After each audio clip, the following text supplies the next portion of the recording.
राधे राधे दोस्तों, हरे कृष्णा। कैसे हो आप सब? उम्मीद करती हूँ अच्छे होगे, खुश होगे और बिल्कुल मज़े में होगे, आनंद में होगे। तो वही सुबह सुबह का टाइम है और मैंने नहाया धोई, झाड़ू पोछा वगैरह जो सुबह के ढेर सारे काम होते हैं वो कर लिए हैं। और उसके बाद में नहा करके और थोड़ा सा अपने आप का टचअप कर लिया है, मतलब कि देख लेती हूँ बिंदी वगैरह। उसके बाद भी बैंगल्स वगैरह पहन करके और बस मंदिर की लाइट ऑन करी है। और एक बार फिर से है ना, मार्च के महीने में है ना सर्दियाँ स्टार्ट हो गई है, मतलब कि सर्दियाँ एकदम से चली गई थी और अब है ना वापस से आ गई हैं। रात में तो बहुत ही ज़्यादा ठंड लगती है और सुबह भी ठंडे पानी से नहाया नहीं जाता है। तो आप लोगों के यहाँ पे कैसा मौसम है ज़रूर से बताइएगा।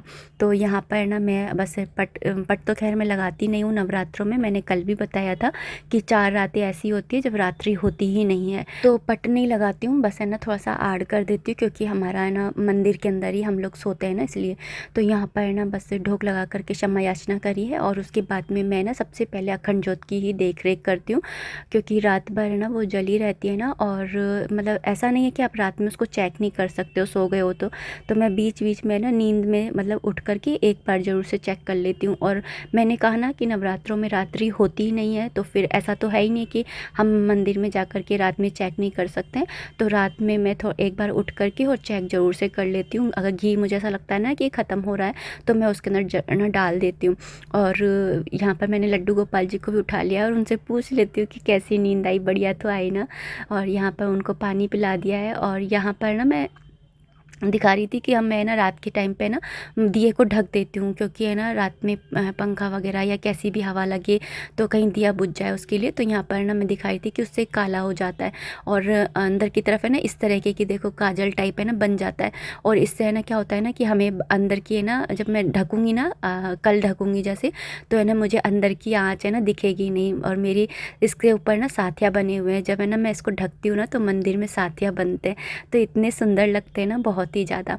तो यहाँ पर मैं ना बस मेरे पास ये कमेंट भी आया था कि जैसे कोई बर्तन जल जाता है तो कैसे साफ़ करें। तो आपको ना डायरेक्ट पानी में नहीं डालना है, पहले ना कागज़ होता है ना, कागज़ या टिश्यू पेपर, उससे आप है ना इसको रगड़ डालिए। इससे क्या होता है ना, इसका सारा कालापन जो होता है वो हट जाता है। और उसके बाद में आप है ना साबुन और जूने से रगड़ दीजिए। और पीताम्बरी है तो पीताम्बरी से रगड़ दीजिए, बस आपका जो ये दिया है वो एकदम से है ना चमक जाएगा। तो इसी तरह से मैं साफ़ करती हूँ। और जो दिए की बाती होती है ना उसको मैं चिमटी से ऊपर करती हूँ, मतलब कि जैसे दिए की बाती जो होती है छोटी हो जाती है ना, तो मैं उसको है ना जो चिमटी होती है ना उससे ये ना मैं ऊपर कर लेती हूँ, जिससे हमें ना बोहें वगैरह भी ना तोड़ लेते हैं ना, वो वाली चिमटी। तो मेरे पास में ना वही चिमटी रखी हुई है, तो उसको यहाँ पे ना हाथ देखिए मेरे काले हो गए थे, उसको साफ़ किया तो मैंने अच्छे से फिर हाथ को भी साबुन से धोया है। वो कहते हैं ना जैसी संगत वैसी रंगत, तो देखिए हाथ में कालिक लग गई। तो यहाँ पर ना हाथ धो लेते, उसके बाद में सारे ही बर्तनों में पानी भर लूँगी कलश में। और है ना जो ये भगवान का पानी है ना मैं अलग ही रखती हूँ, उसको हमें ना छूते नहीं हैं, मतलब कि डेली के खाने वाने के लिए भी ये अलग से ही जो ये है भर के रखती हूँ। यहाँ पर आ गई थी, उसके बाद में मेरे पास एक कमेंट ये भी आया था कि है ना ग्रहों की पूजा कैसे की जाती है। तो ग्रहों की पूजा देखिए, जब हमारे ग्रह शांत होते हैं ना, तो आप समझिए हमारे 9 ग्रह कौन कौन से हैं, रवि, सोम, मंगल, बुध, गुरु, शुक्र, शनि, राहु, केतु, है ना, ये सारे 9 ग्रह हैं। तो जब ये प्रसन्न रहते हैं ना, तो समझिए जैसे कि अगर सोम ग्रह हमारा प्रसन्न है तो हमारा मतलब कि चंद्र ग्रह प्रसन्न है, तो फिर ना हमारे मन की स्थिति सही रहती है। बुध ग्रह सही है तो हमारी बुद्धि जो है वो भ्रष्ट नहीं होती है। गुरु ग्रह अगर सही है तो हमारे ना जैसे वैवाहिक जीवन है उसमें सही रहता है। शुक्र अच्छा है तो हमारे घर के अंदर बरकत रहती है। शनि अच्छा है तो मतलब ऐसे है ना ग्रहों की पूजा करना ज़रूरी होता है। तो यहाँ पर ना बस है ना रोली और चावल छिड़क देती हूँ, और डेली की डेली कलावा चेंज करने की ज़रूरत नहीं होती है। ये भी कमेंट आया था कि डेली की डेली कलावा चेंज करना होता है क्या, जो ये वस्त्र रूपी डाला है पहना इसको इनको अर्पित किया हुआ है, तो नहीं, इनको है ना डेली नहीं करना होता है, बस रोली और चावल को कर दीजिए। उसके बाद में ना आप है ना ये जो पुष्प होते हैं उसको अर्पित कर दीजिए। और क्षमा याचना जरूर करते रहिए कि कोई भी भूल चूक हो रही हो तो आप हमें क्षमा कर दीजिएगा, क्योंकि हम अनहद अबोध बालक हैं, हमें इतना कुछ आता नहीं है, जितना हमसे बन पड़ रहा है हम कर रहे हैं। तो यहाँ पर ना बस क्षमा याचना करिए। उसके बाद में जल और सूखे मेवे का प्रसाद और फल अर्पित कर दिया है। और इसी तरह से मैंने यहाँ पे ठाकुर जी को भी नहला लिया है। उसके बाद में तिलक और ना चावल अर्पित कर दिया है, फूल अर्पित कर दिया। फूलों की बरसात मैं डेली ज़रूर करती हूँ, मुझे बहुत अच्छा लगता है। और आँख वगैरह पे अगर फूल आ जाएँ तो उनको हटा देने चाहिए। और यहाँ पर ना मैंने जल और उनका प्रसाद भी रख दिया है और यहाँ पर उनको फल भी अर्पित कर दिए हैं। तो इसी तरह से मेरी जो डेली की पूजा होती है वो मैं करती हूँ। और आई होप मैंने आपके क्वेश्चंस के आंसर दे दिए होंगे कि मैं अखंड ज्योत की देखभाल कैसे करती हूँ, नवग्रह की पूजा भी कैसे करती हूँ। तो नवग्रह की पूजा करना बहुत ज़रूरी होता है। तो यहाँ पर अभी मैं अखंड जो वो होम करूँगी ना, तो उसकी तैयारी कर रही हूँ। तो सारी थाली वगैरह लगा ली है और यहाँ पर मैंने थाली में ना गूगल भी रख लिया है। होम करते हैं ना तो गूगल डालो ना तो खुशबू भी अच्छी आती है और पॉजिटिविटी तो वैसे ही है इन दिनों, क्योंकि 9 दिन हमारी धरती पे माता रानी आई हुई हैं। तो बस मैं ना कंडा रखने के लिए गई थी किचन में और यहाँ पर कंडा रख दिया है। कंडा होगा इतनी देर में मैंने दूध वूध भी संभाल लिया है, अपना लुगड़ा ओढ़ लिया है। उसके बाद मैं कंडा लेकर के आ गई थी और उसके बाद में यहाँ पर होम करूँगी। तो होम को लेकर के इतने सारे क्वेश्चंस आते हैं। मैं लास्ट वाले वीडियो में है ना सारे क्वेश्चंस का है ना ऑलमोस्ट है ना जवाब दे चुकी हूँ। तो आप है ना जो लास्ट वाला वीडियो है ना, इससे पहले वाला, उस वीडियो को आप ज़रूर से देख लीजिएगा। और एक क्वेश्चन ज़रूर आया था कि हम तिल्ली से क्यों नहीं जला सकते हैं, क्योंकि तिल्ली के अंदर है ना बारूद होता है और जैसे हम है ना नहीं जलाते, मतलब शुभ नहीं होता है, आप इतना मान लीजिए। तो इसलिए, और ये देखिए हमें ना जब तक है ना अपने आप ही आ जाती है, देखिए कितनी आराम से आ गई है ना। और बस जब तक आती नहीं है जब तक हम जय माता की करते रहते हैं। होम के लिए ये क्वेश्चन था कि बस है ना जैसे मैंने बताया वैसे ही करते हैं, हाँ वैसे ही करते हैं। बस सारे जब तक आप होम कर रहे हैं ना तब तक आप जय माता की ऐसे बोलते रहिए, या फिर माता रानी का कोई मंत्र आता है वो सारे मंत्र आप बोलते रहिए। जयंती मंगला काली भद्रकाली कपालिनी दुर्गा क्षमा शिवा धात्री स्वाहा स्वादा, है ना, ऐसे माता रानी के 9 रूपों के नाम ले लीजिए। या फिर आप कुछ नहीं आता है तो बस जय माता दी करते रहिए। देखिए होम करूँगी, होम करने के बाद में फिर ना दुर्गा चालीसा पढ़ूँगी और माता रानी को इतने जाने नहीं देती हूँ जब तक कि है ना दुर्गा चालीसा और आरती वगैरह नहीं हो जाती हैं, है ना। और हमारे घर में जब ये आती है ना जोत, तो हम यही बोलते हैं कि माता रानी का आगमन हुआ है। साक्षात हम यही बोलते हैं कि अग्नि के रूप में माता रानी आई है। अगर ये अपने आप आती है ना तो बहुत ही ज़्यादा शुभ होती है कि है ना देखो माता रानी कितनी प्रसन्न है कि अपने आप ही आ गई, है ना। और अगर ना जैसे कपूर वगैरह से जलानी होती है ना, तो मेरे को तो बड़ा दुख होता है कि माता रानी आप अपने आप क्यों नहीं आए। मैं तो इतना दुखी हो जाती हूँ कि क्यों नहीं आए। तो वैसे तो मेरे ऐसे अपने आप ही आ जाती हैं, माता रानी की कृपा है। और यहाँ पर ना बस मैं आपको दिखा रही थी कि दुर्गा चालीसा पढ़ने के बाद में मैं भोग लगाती हूँ। भोग के अंदर इलायची आप ज़रूर रखिए, क्योंकि इलायची है ना माता रानी को बहुत अच्छी लगती है ना। जैसे हम खाना वगैरह खाते हैं तो मुखवास खाते हैं ना, तो ऐसे आप इलायची ज़रूर रखिए। और कपूर को थोड़ा सा घी के अंदर डिप करके और तभी मैं कपूर को है ना जलाती हूँ। तो यहाँ पर मैं कपूर, धूप बत्ती और दिया, जो घी का दिया होता है, उसी से ना आरती करती हूँ। तो यहाँ पर बस आरती कर लूँगी।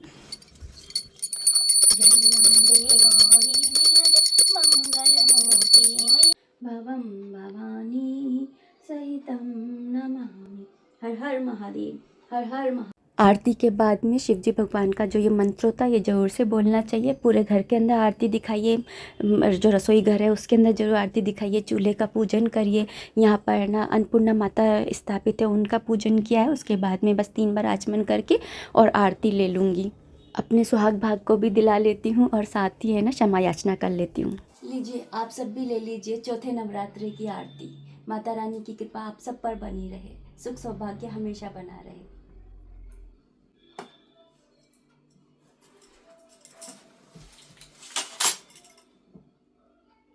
हम तो छोटे थे ना, तो हम जब ये जोत आती थी ना, हमारे पापा हमसे यही कहते थे कि आँखों पे लगाओ, जैसे कुछ बीमारी हो रही है, जुकाम हो रहा है तो गले पे लगाओ, ऐसे बोलते थे कि लगाओ। और जो ये भभूति होती है ना, ये नॉर्मल भभूति नहीं होती है, माता रानी आई है, माता रानी की चरण रज होती है। तो इसको आप है ना अपने सर माथे पर डेली लगाया करिए, है ना। जो जैसे जो कल की है, जैसे आज आपने पूजा करी, पूजा करने के बाद में थोड़ी सी सर पे लगाइए, थोड़ी सी अपने माथे पे लगाइए, थोड़ी सी गर्दन पे लगाइए, थोड़ी सी अपने कलेजे पे लगाइए और थोड़ी सी जो आपकी नाभि होती है ना वहाँ पर लगाइए। बचपन में ना पापा लगाया करते थे, मुझे अभी भी याद है कि पापा अपने हाथों से लगाते थे। इतनी मतलब मेमोरीज जुड़ी हुई है ना। और काफ़ी बार ये कमेंट आ जाता है कि आपको है ना ये सारी चीज़ें कैसे पता है, बचपन से देखते आ रहे हैं ना। और कहते हैं ना कि देखेगी बाप घर, करेगी आप घर। तो वही वाली बात है कि है ना, मैंने हमेशा से अपने हमारे घर में माता रानी को बहुत पूजा जाता था, मतलब पूजा जाता ही है अभी भी। तो यहाँ पर अभी मैं ना सब्जी वगैरह बना रही हूँ। तो कल मैंने दाल बाटी चूरमा बनाया था ना, तो अभी क्या है ना, प्याज वगैरह का काम है नहीं है, तो फिर ना ये हर्षित को बड़ी दिक्कत हो जाती है कि क्या बनाऊँ क्या नहीं। तो उसको दाल बाटी बनाई थी तो वो उसको पसंद है। तो कल दाल कम रह गई थी, तो फिर मैंने ना आज भी है ना मैं दाल ही बना ले रही हूँ। और थोड़ा सा रायता बना लूँगी हर्षित के पापा के लिए, क्योंकि एक अकेली मुझे प्लेट में अकेला अकेला देना अच्छा नहीं लगता कि दाल रोटी दे दी। तो मैंने फिर पुदीने का रायता बनाया था और दाल बनाई है। और इस तरह से मेरा ये जो खाना है वो रात हर्षित दाल बाटी खा लेगा, और ये हर्षित के पापा बाटी नहीं खाते हैं और चूरमा भी नहीं खाते हैं, तो वो जो है रोटी सब्जी खा लेंगे। तो इस तरह से रहता है। और यहाँ पर ना आटा लगाती हूँ ना, तो आटे के अंदर मैं ना थोड़ी सी बेसन ज़रूर ऐड करती हूँ। बेसन इसलिए ऐड करती हूँ कि जो हर्षित के पापा को है ना, मतलब सादा रोटी होती है ना सादा आटे की, वो नहीं खिला सकती हूँ। तो मेरे पास में कमेंट आया था आप क्या मिक्स करते हो, तो मैं बेसन मिक्स करती हूँ जिससे कि है ना ये आटा हेल्दी हो जाए। तो यहाँ पर बस है ना आटे को गूँथ लूँगी, और इसके अंदर आप चाहो तो अजवाइन भी डाल सकते हो, उससे भी काफ़ी अच्छा सा टेस्ट आ जाता है। तो यहाँ पर बस आटे को गूँथ करके और दूसरे उसमें रख देती हूँ, क्योंकि नहीं तो ये सूख करके है ना पूरा जम जाता है, फिर छूटता ही नहीं है। तो इस तरह से मैं दूसरे के ऊपर ना दूसरे उसमें बाउल में ना रख देती हूँ आटे को। यहाँ से सफाई करती है, सफाई हमेशा हाथ क्या चलती रहती है मेरी, कि कहीं मतलब, और आप देखोगे कि मैं पूरा काम कर लूँगी, मेरी किचन एकदम साफ़ सुथरी दिखेगी कि मैंने कोई काम भी किया था क्या। यहाँ पर अभी मैं पोहे बना रही हूँ, और पोहे के अंदर भी वही इन दोनों के पापा बेटे की बड़ी वो रहती है। हर्षित के पापा ने चीनी छोड़ रखी है, तो वो उनको अलग चीनी के, बिना चीनी के पोहे बनाने होते हैं।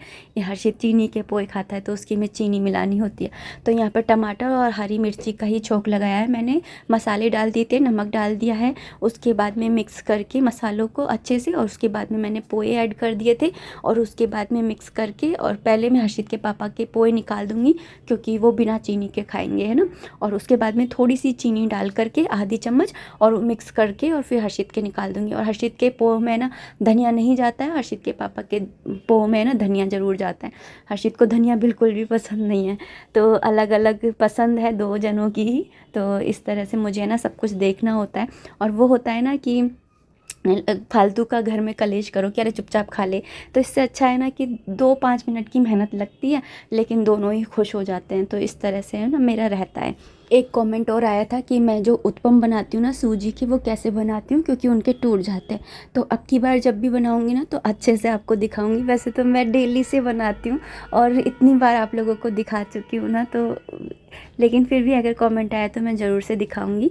यहाँ पर दोनों की प्लेट है ना कर दी है प्लेटिंग, और बस उनको दोनों को देख करके आऊँगी। अखंड ज्योति कैसे जलाते हैं और उसकी देख रेख कैसे करते हैं। एक्चुअली अखंड ज्योति है ना फर्स्ट नवरात्रे पे जलाते हैं, और लंबी बाती का दिया होता है ना वो ही जलाते हैं। और उसके अंदर है ना कलावा की बनाओ तो और बेस्ट है, रुई की बनाओ तो भी वो अच्छी है। तो मैं तो मिक्स करके दोनों को और फिर बनाती हूँ, तो वही जलाती हूँ। तो फर्स्ट दिन करना होता है। और मैंने जब फर्स्ट नवरात्रे पे है ना अखंड ज्योत जब जलाई थी ना, तो मैंने बाकायदा दिखाया था। तो आप है ना फर्स्ट नवरात्रि वाला जो व्लॉग है ना उसको आप ज़रूर देखिएगा, आपको समझ में आ जाएगा। क्योंकि है ना हम एकादशी पे भी जलाते हैं, और है ना दिवाली पर भी जलाते हैं, इसके अलावा है ना जन्माष्टमी पर भी जलाते हैं। तो इसलिए है ना आप ये अखंड ज्योत तो हम लोगों को है ना जलाने आनी ही चाहिए। अखंड ज्योत का मतलब होता है कि हम लोग है ना रात में ना जग नहीं पाते हैं, सो जाते हैं, तो ये हमारी पूजा के साक्षी होते हैं। जैसे कि हम 9 दिन है ना नवरात्रि में क्या होती है, रात नहीं होती है, और हम 9 दिन क्या करते हैं, सो जाते हैं। तो फिर क्या है कि वो दिया हमारी जगह पर है ना वो साक्षी बन के बैठे रहते हैं हमारी तरफ से। तो इसलिए ना अखंड ज्योत जलाना है ना अच्छा होता है, शुभ माना जाता है। तो यहाँ पर ना बस मैंने दाल में तड़का लगा लिया था घी का, हींग जीरे का। उसके बाद में यहाँ पर मैं रायता बना रही हूँ, तो मैंने दही ले लिया था, उसको मथ लिया है और मैं पुदीने का रायता बना रही हूँ। अभी थोड़े दिन पहले पुदीना आया था, याद है, तो मैंने पीस करके और उसको रख लिया था। अगर ऐसे पीस करके रख लो ना, ऐसे सर्दियों में मैं बथुआ वगैरह पीस करके रख लेती हूँ, तो जब भी कोई ऐसी सब्ज़ी वगैरह होती है ना कि आपको ऐसा लग रहा है कि पता नहीं खाएंगे या नहीं खाएंगे, तो रायता बना दो साथ में, तो आराम से खा लेते हैं। यहाँ पर मैंने 2 चम्मच पुदीना डाल दिया है और उसको बस मिक्स कर दिया है। साथ ही इसके अंदर लाल मिर्ची, नमक और जीरा डालूँगी और काला नमक। तो ये 3-4 चीज़ ही मैं डालती हूँ और इतना बढ़िया ये रायता लगता है ना। और रायता तो है ना, मतलब गर्मियों में ये समझ लीजिए डेली ही पीना चाहिए। हर्षित के पापा को तो बहुत ही ज़्यादा पसंद आता है रायता। तो यहाँ पर बन गया था। यहाँ पर मैंने थाली भी लगा दी है। कभी भी मैं किसी को भी खाना खिलाती हूँ तो सबसे पहले मैं थाली लगाती हूँ। तो यहाँ पर मैं लड्डू गोपाल जी के भोग का खाना बना रही हूँ। अभी तो खैर सुबह सुबह कोई खाएगा नहीं क्योंकि सबने अभी नाश्ता ही किया है, लेकिन हमारे लड्डू गोपाल जी तो है ना जल्दी ही खाना खाते हैं, तो उनको मैं टाइम से ही खाना खिला देती हूँ। और मेरे तो व्रत चल रहे हैं तो मैं नहीं खाऊंगी, मैं बस है ना ये सारा कुछ समेट करके बस अपने लिए चाय बनाऊंगी। और अब इस वीडियो को मैं इतना ही रखना चाहूँगी। उम्मीद करती हूँ वीडियो पसंद आई होगी। अगर आई है तो प्लीज़ लाइक कर दीजिएगा। कोई भी कमेंट है, कोई भी सजेशन है, आप कमेंट बॉक्स के थ्रू मुझे कर सकते हैं। मिलते हैं नेक्स्ट वीडियो में, तब तक आप अपना खूब सारा ध्यान रखिए, खुश रहिए, कीप एंजॉइंग। जय माता दी, राधे राधे, हरे कृष्णा।